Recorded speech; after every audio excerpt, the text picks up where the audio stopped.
Je me présente, je m'appelle Olivier Lagrandeur et je vais démarrer ce webinaire consacré à la construction d'une DMP qui peut permettre de voir comment une DMP peut permettre de multiplier son chiffre d'affaires digital éventuellement par 6. Aujourd'hui, ce webinaire est consacré vraiment au cœur de la data marketing et de son usage. Je suis ravi de vous accueillir sur ce webinaire qui va durer au total 30 minutes avec 20 minutes de présentation de ma part et 10 minutes de questions-réponses. Je vous propose que le temps que tout le monde puisse s'installer et découvrir ce webinaire, on va commencer tout d'abord par définir ce qu'est une DMP. Le webinaire est séparé en deux parties, donc une partie consacrée à la DMP avec sa mise en œuvre et ses usages, puis on aura, comme je vous l'ai dit, une séance de questions-réponses. Alors, on va commencer effectivement par définir ce qu'est une DMP. Donc, la Data Marketing Platform, pourquoi faire? Alors, une Data Marketing Platform, c'est un terme qui est assez nouveau et qui a un seul objectif, finalement, pour bien démarrer et définir les choses, qui est de délivrer le bon message marketing pour une marque au bon moment avec le bon canal. Tout l'enjeu d'une DMP bien construite, c'est tout l'enjeu en fait d'une DMP bien construite. C'est aussi une démarche éco-responsable numérique, un enjeu marketing aussi, mais aussi sociétal. Qu'est-ce que je veux dire par là? La marketing plateforme, ça sert à connecter les clients pour une marque et ça sert également à délivrer le bon message, c'est-à-dire économiser dans l'envoi des messages marketing de telle sorte à ce qu'on envoie le strict minimum mais qui permet de convertir efficacement. Et c'est pour ça que c'est une démarche éco-responsable numérique dans le sens où on n'envoie pas des messages en masse marketing, mais on délivre le bon message au bon endroit sur le bon canal. C'est hyper intéressant. Pourquoi? Parce que c'est c'est une technique qui est nouvelle, qui utilise principalement la technologie de base de données et qui permet aussi vous allez voir, toute une série d'applications dans le marketing, notamment d'identifier des segments clients. Ça permet aussi de délivrer et de communiquer avec ses clients sur le bon canal et toujours sur le même canal. Et donc, on va voir un petit peu comment on construit une data marketing platform et comment finalement on l'utilise. Je vous demande de retenir cette phrase qui est très importante. Une data marketing platform, c'est délivrer le bon message au bon moment avec le bon canal.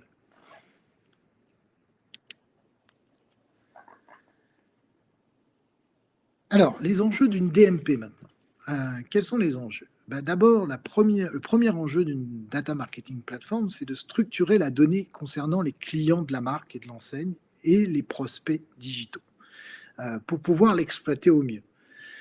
Cette démarche, elle est vraiment extrêmement importante de structurer la donnée. Pourquoi? Parce qu'aujourd'hui, quand on veut construire une DMP et qu'on collecte de la donnée sur les clients, on la collecte de différents canaux. On la collecte par le site web, on la collecte par les campagnes médias, par les campagnes emailing, les campagnes sur les réseaux sociaux. C'est autant de données qu'on collecte sur les clients, sur la manière dont ils ont connu la marque, sur la manière dont ils ont interagi avec la marque. Et donc, structurer la donnée marketing, c'est non seulement la collecter, mais c'est aussi la mettre dans un espace de stockage qui est compréhensible et exploitable. Et le premier enjeu d'une DMP, c'est celui-là. C'est de collecter, préparer une donnée marketing qui permet de mieux connaître les clients sur la manière dont ils ont interagi digitalement avec la marque. Donc ça, c'est le premier enjeu. Puis le deuxième enjeu, c'est d'exploiter ces données marketing. Et pour exploiter ces données marketing, on va personnaliser la relation au consommateur dans toutes ses dimensions digitales.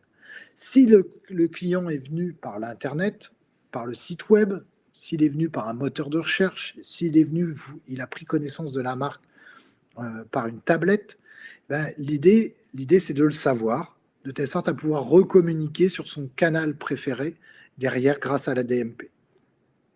Et puis, c'est aussi une manière d'optimiser la relation client, dans le sens, comme je sais mieux qui est mon client, je vais pouvoir lui adresser le bon message mieux sélectionné, de telle sorte à ce que chacun, à la fois la marque et à la fois le client, optimise leur relation dans la relation de consommation.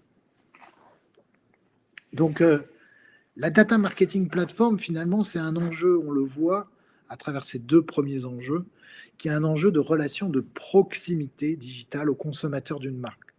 Ça veut dire quoi? Ça veut dire qu'on connaît mieux le client, donc je peux être plus proche de lui pour mieux l'adresser et mieux communiquer avec lui. C'est à la fois bien pour le client et à la fois bien pour la marque. D'où cet enjeu un peu global de création d'une data marketing platform. Aujourd'hui, les deux enjeux que je viens de décrire sont des enjeux qui semblent simples à décrire, mais qui, au sein d'une entreprise, sont très compliqués à mettre en œuvre. C'est pour ça que un projet de DMP vient structurer et structurant pour une marque, et vient structurer la relation client et vient organiser des choses qui aujourd'hui sont disséminées dans les départements marketing de l'entreprise. Alors, ce qu'il faut bien comprendre, c'est qu'avant avant Internet, le consommateur, il était passif. Il subissait l'information, il y avait peu de moyens de prise de parole, il était sensible aux produits et il avait moins d'accès à la concurrence.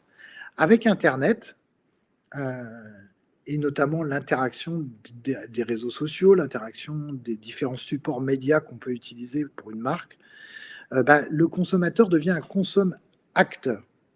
Il cherche l'information par lui-même, il est acteur de sa consommation, il a de nombreuses prises de parole possibles, ça veut dire qu'il peut interagir avec la marque, il est sensible aux avis des autres consommateurs qu'il peut consommer également, et puis il y a une offre concurrentielle démultipliée, ce qui fait qu'il peut avoir un comportement zapper. Tout ce nouveau comportement du consommateur induit différents points de contact pour le consommateur avec la marque. Et la DMP vise à organiser et collecter les informations de ces différents points de contact. Il faut bien comprendre qu'Internet multiplie les opportunités de prise de contact avec le consommateur et que la data marketing platform vient, comme son nom l'indique, c'est une plateforme, un hub qui permet de collecter l'information et de la structurer. Alors, un contexte sur la donnée, la donnée marketing que l'on collecte est propice au déploiement d'une DMP. Pourquoi? Parce que le nombre d'informations marketing que l'on connecte sur les clients est de plus en plus dense. Et donc, une base de données, donc une data marketing platform, est tout à fait appropriée pour collecter cette masse d'informations supplémentaires sur le client. Mais pour ça, il y a un préalable et une méthodologie. Et ça, c'est important de le noter, et je vous demande de bien retenir qu'une data marketing platform se développe et se déploie à travers une méthode qui est claire et précise. La première chose à savoir, c'est qu'il faut préparer le système d'information, le SI digital de l'entreprise, et se donner des objectifs atteignables étape par étape. Donc, je vais vous décrire maintenant la méthodologie. Je crois qu'il y a de temps en temps quelques coupures. J'espère que tout le monde peut entendre, ou en tout cas pourra revoir le replay si vous avez trop de coupures. Pour décrire la méthodologie, il faut la comprendre en 6 étapes. La première étape pour construire une data marketing platform, c'est d'avoir une réflexion stratégique sur qu'est-ce que je veux faire avec ma data marketing.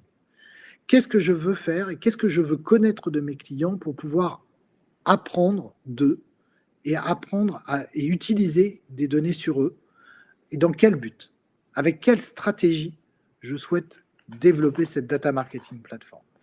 C'est ce qu'on appelle aussi le mot le plus utilisé pour ça, c'est d'organiser la gouvernance de la donnée client. Ça veut dire quoi? Ça veut dire mettre des règles et des enjeux et des objectifs à cette création d'une data marketing platform et prospect. La deuxième étape, c'est ce qu'on appelle l'étape du data sourcing. Ça veut dire identifier les sources de données, sélectionner les bases de données et les bonnes données que je veux connaître sur mon client. Cette étape est absolument fondamentale dans la création de valeur sur la data marketing platform. La troisième étape, c'est une étape qui est souvent omise ou oubliée par les entreprises. C'est l'étape de data qualité, data quality en anglais, qui est une étape d'enrichissement de la donnée, de nettoyage de la donnée, de telle sorte à ce que la donnée marketing client soit exploitable. Souvent, quand on collecte de différentes sources et de nombreuses sources, Facebook, AdWords, les emailing, le site web, quand on collecte des données analytiques, on collecte des données sur le client qui ne sont pas exploitables immédiatement, qui ont besoin d'être nettoyées, enrichies. Cette étape, c'est ce qu'on appelle la data quality. Et franchir cette étape, c'est rendre la donnée claire, précise et exploitable par tout à chacun dans le département marketing, tout à chacun dans le département du système d'information. Et c'est vraiment important de mettre des investissements dans l'enrichissement et la qualité de données. C'est ce qui rend une data marketing platform encore plus efficace. On le verra tout à l'heure quand le titre de ce webinaire, c'est comment multiplier mon chiffre d'affaires par 6 éventuellement. L'étape de data quality suppose un investissement de départ, mais permet un retour sur investissement qui n'en est que meilleur. Donc j'insiste sur cette troisième étape de la méthode, qui est la data quality. Enfin, la base de données, créer la base de données, la DMP, pas à proprement parler, la Data Marketing Platform, c'est regrouper toute la connaissance client et les résultats de vos actions de marketing et communication digitale. Alors j'insiste sur les 2 points. D'un côté, c'est collecter la donnée client en provenance des sites web, des mobiles, des tablettes, des objets connectés. Donc ça, c'est vraiment les données marketing que je collecte sur mon client de par mes canaux digitaux. Et puis, il y a aussi les données des plans de communication de votre marque, qui sont toutes les occasions que vous donnez à votre client de prendre contact via votre site web, c'est-à-dire les campagnes d'emailing, Facebook et AdWords, comme je l'ai déjà dit. Toutes ces données vont venir créer, à proprement parler, la base de données qui est la Data Marketing Platform. Enfin, la 5e étape, c'est une étape qu'on appelle le data management. C'est l'exploitation de ces données à travers l'emploi de nouveaux logiciels qui permettent de croiser les données qui auront été collectées et surtout de les lire et les comprendre. Donc on verra tout à l'heure qu'on peut piloter, explorer, analyser ces données de telle sorte à les exploiter au mieux, et on verra des exemples concrets de l'exploitation des données d'une DMP. Enfin, la 6e étape, c'est l'exploitation à proprement parler. Et l'objectif, comme je l'ai dit tout à l'heure, d'une DMP, c'est finalement de faire du marketing qu'on appelle multicanal. Ça veut dire adresser le bon message au bon endroit, au bon moment, avec le bon canal. Et j'insiste sur cette notion de canal.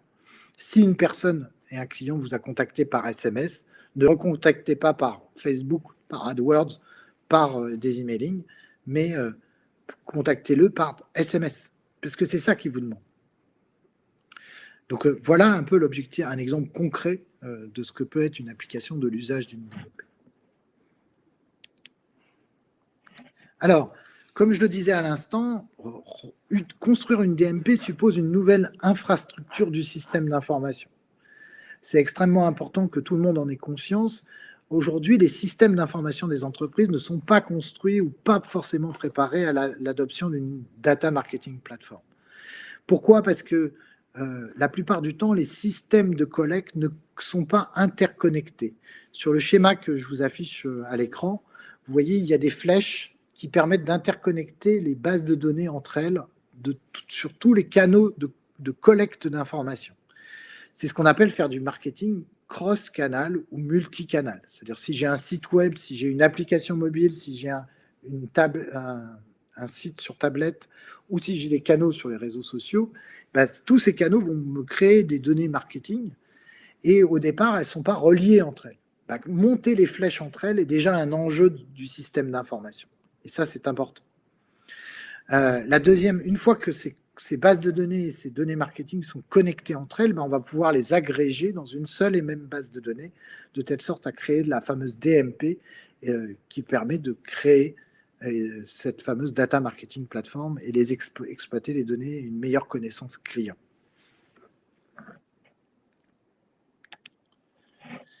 Alors, pour exploiter une base de données comme notamment une DMP, il faut savoir que des outils existent désormais, qui existent depuis maintenant une vingtaine d'années, mais qui sont rénovés depuis 5 à 6 ans.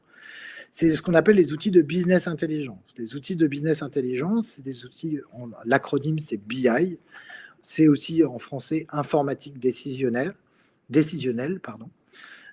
Ces outils viennent permettre de croiser les données et d'interroger des bases de données complexes, de big data, très larges, volumiques, et permettent d'aller interpréter et analyser des données. C'est ce qu'on appelle le pilotage de la donnée à travers ces outils de business intelligence.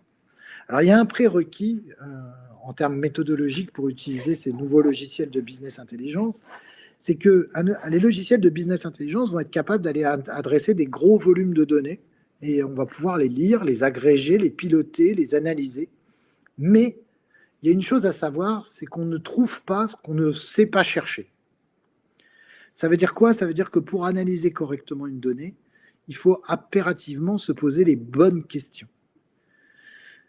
Pour résoudre un problème marketing, il faut pouvoir se poser la question de ce problème marketing au préalable pour ensuite explorer les données et trouver les analyses et faire les analyses de ce qu'on cherche.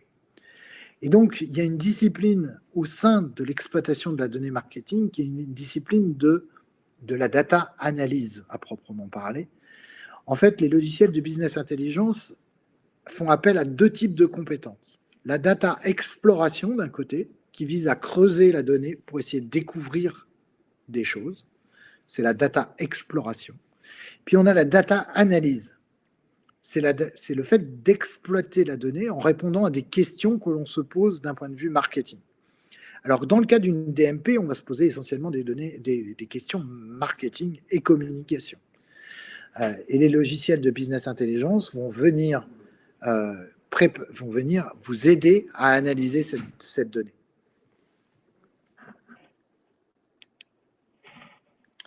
Alors, je voulais absolument vous présenter ce petit schéma qui permet de vous représenter graphiquement, finalement, comment se présente une data marketing platform. Alors, j'espère que vous voyez bien à l'écran. Vous avez une base de données au centre avec 5 cercles concentriques qui permettent de voir l'ensemble des points de contact que le client a avec l'écosystème digital d'une entreprise. Et alors, vous avez les achats et les abonnements, la carte de fidélité, le service client, la logistique, le CRM, quand on demande une facture, le site marchand, la newsletter, les jeux concours, les réseaux sociaux. C'est autant de points de contact avec la marque qui permettent de collecter de l'information sur le client. Donc, à travers ce schéma, on comprend bien que l'enjeu d'une DMP, c'est vraiment de connaître au mieux et suivre la vie d'un client.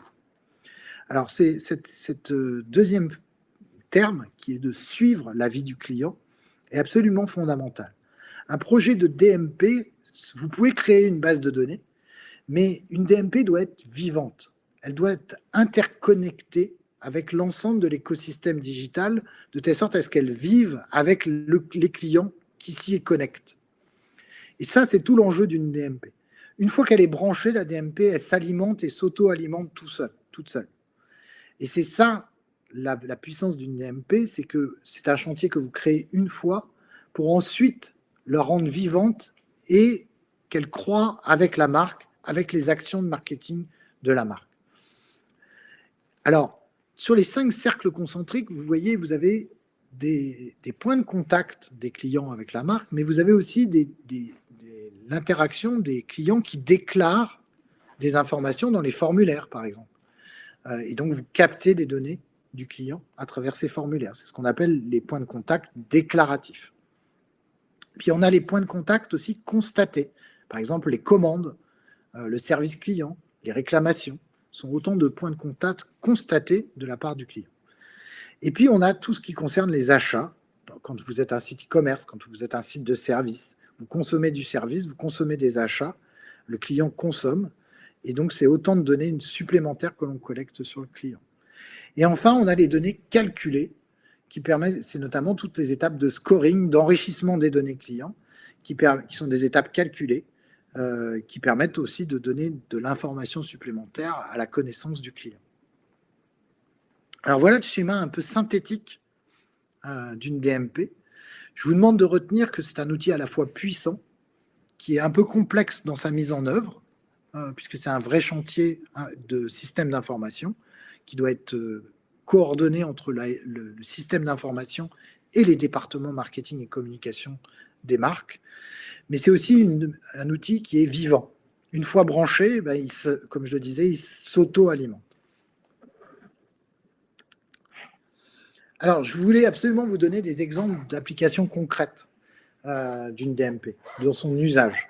Parce que c'est bien beau de vouloir construire une base de données et de parfaitement connaître ses clients, mais il faut que ça serve concrètement à faire des choses pour la marque, et en particulier à éventuellement développer du business.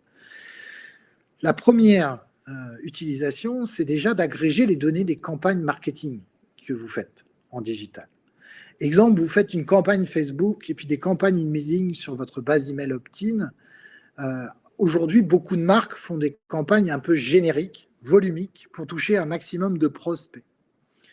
Et grâce à une DMP, vous allez pouvoir économiser sur ces leviers de communication et des dépenses de communication que vous faites. Pourquoi ? Parce que vous n'allez plus envoyer des messages en masse à des gens que vous ne connaissez pas, vous allez envoyer des messages à des gens seulement que vous ne connaissez pas. C'est-à-dire que vous allez exclure toutes les personnes et les clients que vous avez déjà dans votre DMP si vous en avez. Et donc, en termes de fidélisation et en termes de communication, vous allez déjà économiser, vous allez investir moins en communication digitale, mais mieux. Donc ça, c'est la première application de la DMP. C'est l'optimisation de la communication digitale. C'est j'économise parce que j'envoie moins de messages, mais je les envoie mieux parce que je connais mieux les personnes que j'adresse. J'espère qu'à travers cet exemple, je suis déjà un peu plus clair sur les usages d'une DMP. Ensuite, un autre usage de la DMP, une fois qu'elle est créée, c'est concrètement de déterminer avec beaucoup plus de précision et de finesse, comme on collecte énormément d'informations sur les clients, c'est de créer des segments de clients qui sont le reflet des comportements de vos clients.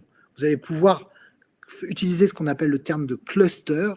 Un cluster, c'est un groupe en anglais, un groupe avec des caractéristiques précises, et donc ça permet de créer ce qu'on appelle des segments clients que vous allez pouvoir ensuite adresser à travers les bons messages, bons canaux et bons moments.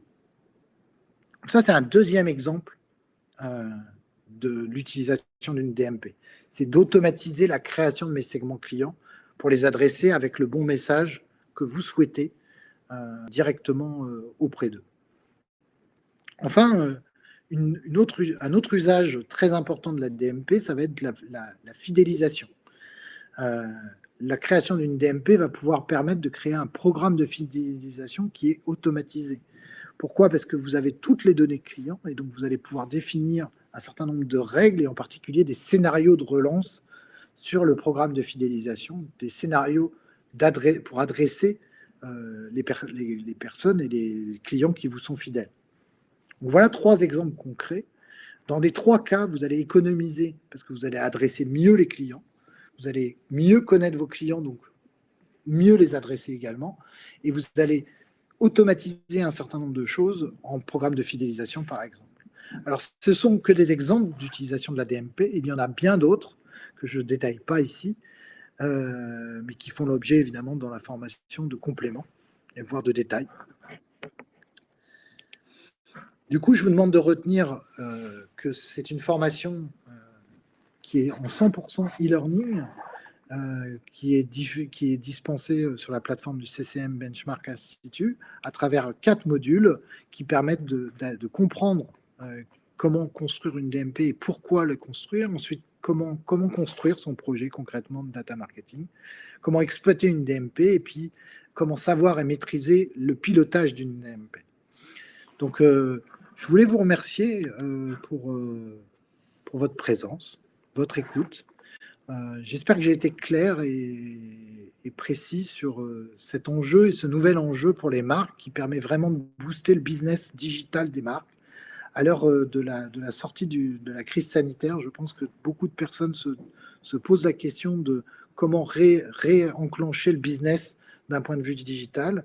Et vraiment, l'enjeu de la création d'une DMP peut être un bon projet pour à la fois économiser et mieux investir en communication et à la fois booster le business grâce à des taux de conversion qui n'en sont que meilleurs. Je vous remercie pour votre écoute, je vous remercie pour votre présence. Évidemment, les équipes du CCM Benchmark Institute se tiennent à votre disposition suite à ce webinaire ou dans les jours qui suivent pour en savoir plus sur cette formation 100% e-learning sur la Data Marketing Platform. Je vais maintenant répondre à toutes vos questions-réponses, à toutes vos questions, pardon, et je vais essayer d'y adresser, de vous donner les réponses les plus pertinentes qui soient. Alors, quelle différence entre Data Lake et DMP? Alors, un Data Lake, c'est un lac de données, littéralement en français, et c'est une base de données qui est plus large que simplement la donnée marketing.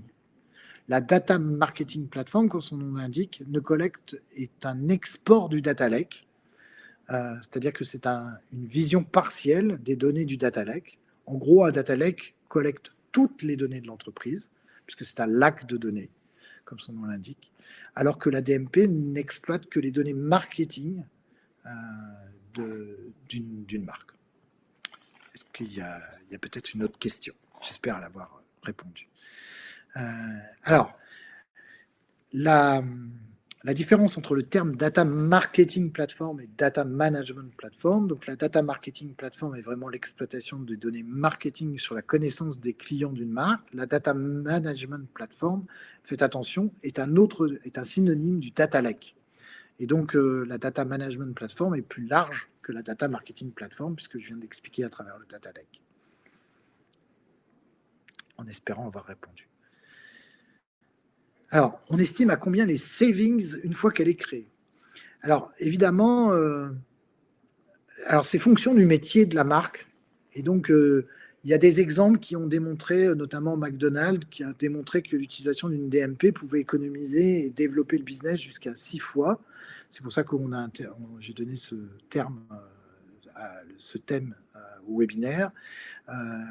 Maintenant, le montant des économies et le boost de business combiné, grâce à l'exploitation d'une DMP, dépendent du métier et de ce qu'on vend.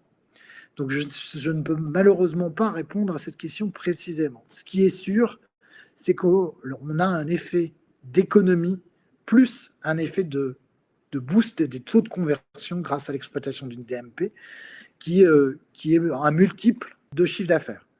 Donc, ce multiple est plus ou moins grand en fonction de ce qu'on vend et en fonction du métier qui est adressé par l'entreprise. Désolé de ne pas pouvoir vous donner des éléments plus chiffrés. Avec le recul et le développement des DMP, je pense qu'on va récupérer dans les prochains mois, les prochaines années, des éléments de comparaison, en tout cas des éléments multiples et chiffrés qui seront plus pertinents, mais je ne peux pas pour l'instant en communiquer davantage. Peut-on faire du marketing automation sans DMP? Alors oui, bien sûr, on peut faire du marketing automation sans DMP. Alors, le marketing automation, qui est un terme anglais, signifie écrire des scénarios automatiques de marketing, de relance des clients. Par exemple, par email, par exemple par SMS, par exemple par les messageries instantanées. Alors oui, on peut le faire, mais on le fait de manière moins pertinente, puisqu'on ne connaît pas les segments clients, parce qu'on ne cible pas à travers le bon canal. Et donc, on peut faire du marketing automation, ce qu'on appelle de masse. Alors, évidemment, les résultats sont bien moins importants que si on exploite une DMP. J'espère avoir été clair dans ma réponse.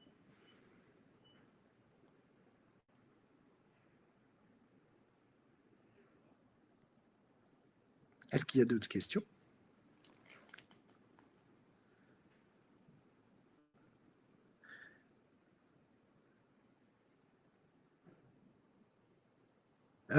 Alors, je rebondis sur la remarque de M. Tassard. J'essaye systématiquement, à travers mes webinaires et même mes formations, de mettre du français dans les termes américains, parce que le sujet est important, non seulement pour une meilleure compréhension de chacun, et surtout une meilleure appréhension des concepts qui peuvent être déjà complexes en eux-mêmes. Comment s'assurer de la capture de la donnée en étant compliant RGPD?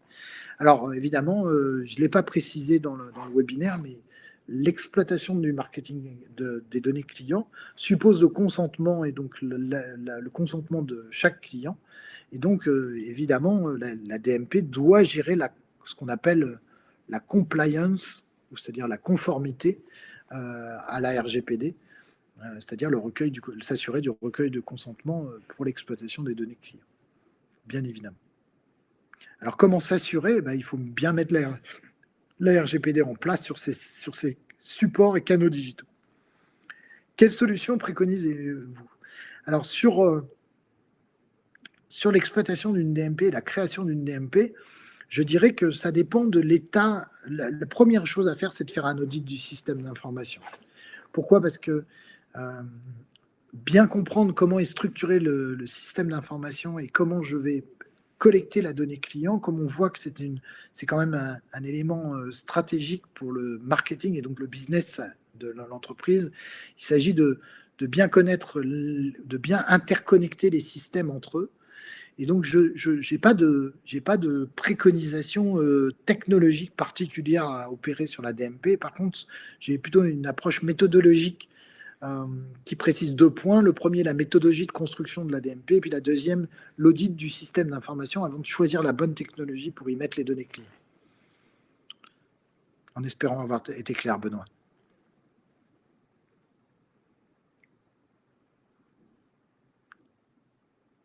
Alors, est-ce que la BDD CRM peut-elle être hébergée dans une DMP? Alors, le CRM est vraiment l'outil de suivi client et prospect pour une marque, alors que la DMP va, comme on comprend, va au-delà. Donc, en fait, le CRM va être branché sur la DMP. Donc, la BDD du CRM, en général, est séparée de la DMP à proprement parler. Donc, on peut pas dire que la BDD CRM est hébergée dans une DMP. On peut dire qu'il y a une base de données pour le CRM, et puis on va exploiter ces bases de données, l'interconnecter à la DMP, qui elle-même sera interconnectée à plein d'autres sources de collecte d'informations sur le client. Malheureusement, les CRM ne sont pas des DMP encore. Donc, si l'idée était de dire j'utilise la base du CRM où j'ai le maximum d'informations clients, comme DMP, c'est pas suffisant aujourd'hui.